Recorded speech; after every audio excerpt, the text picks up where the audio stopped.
While the media continues to parrot stories about racism in society and make a big deal about relatively minor incidents and talk about unconscious racism, they ignore or underreport true racist incidents. Unfortunately, our biased media only wants to highlight racism when it appears to be perpetrated by a police officer in self-defense against a minority. The media significantly underreports incidents when they do not fit this pre-existing narrative. Real racism occurs when a group of people viciously beat and harass someone simply because of their race and because they entered the wrong neighborhood. Regardless of what the media says, the attacker and victim can be of any race, and in all cases it should be condemned.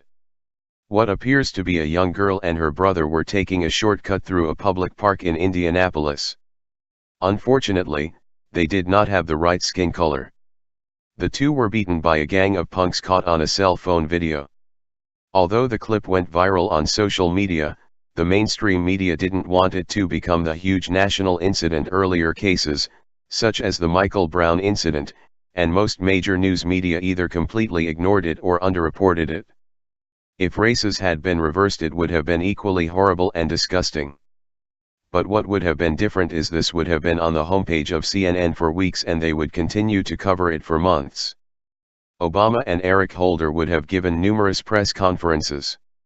Sharpton would be on the scene. But since the attack doesn't fit the liberal agenda, none of that will happen. The worst part about the incident was that all of the spectators knew what was coming. They got out their cameras and video recorders, waiting to watch this brutal beatdown. These punks watching and participating in the incident have no regard for decency and showed their racist attitude. Despite the media not covering it, this is what real racism looks like. If you listen closely to the video that was uploaded on LiveLeak, you can hear the crowd screaming for more blood. They waited with anticipation for the fight to begin and cheered on the muggers as they did their dirty deed.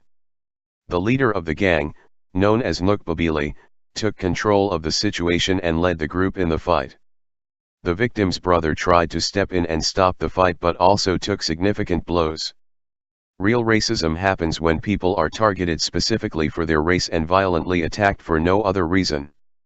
Racism does not occur when a cop is doing their job to protect the public or when a well-meaning citizen is defending their own home.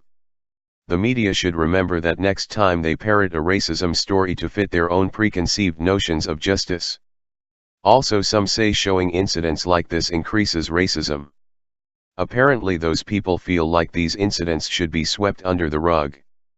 We believe that only showing incidents that fit the media narrative actually increases racism by perpetuating the false narrative that only certain skin colors are capable of racism. It's better to highlight and condemn all such incidents. There are good, honest people of all races. There are also, unfortunately, violent and racist individuals of all races.